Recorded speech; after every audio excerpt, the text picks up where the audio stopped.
The devastating conflict between Israel and Hamas has reached a critical juncture, leaving thousands of families shattered and the world on edge.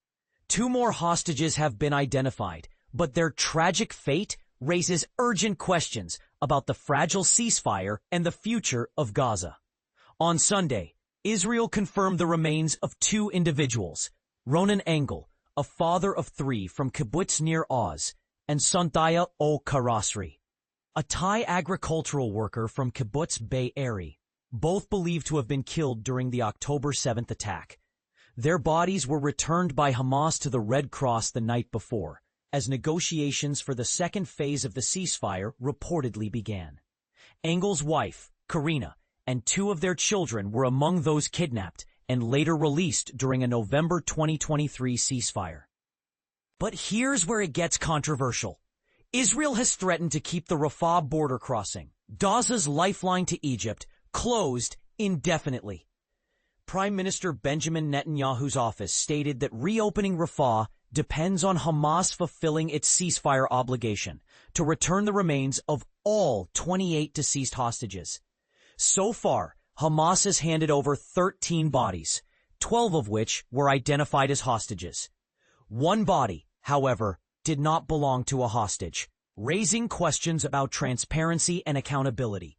The Rafah crossing, once the only Gaza border point not controlled by Israel, has been shut since May 2024, when Israel seized control of the Gaza side.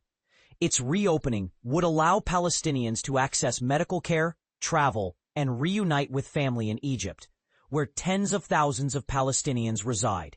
Yet this remains a distant hope as tensions escalate. And this is the part most people miss. While the ceasefire agreement includes aid deliveries, governance of Gaza, and the return of remains, the broader humanitarian crisis persists. Over 68,000 Palestinians have been killed, according to the Hamas-run health ministry, a figure deemed reliable by UN agencies and independent experts. Israel disputes these numbers, but has not provided its own toll. Thousands more are missing, according to the Red Cross. Meanwhile, accusations of ceasefire violations fly between Israel and Hamas. Israel claims Hamas militants fired on its troops in Rafah, while Hamas denies this and accuses Israel of supporting armed groups in Gaza. These groups, allegedly involved in looting aid and collaborating with Israel, have clashed with Hamas fighters, leading to public executions that drew widespread condemnation.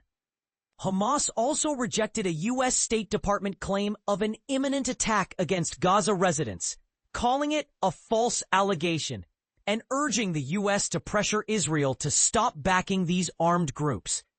The group insists it won't be part of Gaza's post-war governance, advocating instead for a community support committee of Palestinian technocrats to manage daily affairs.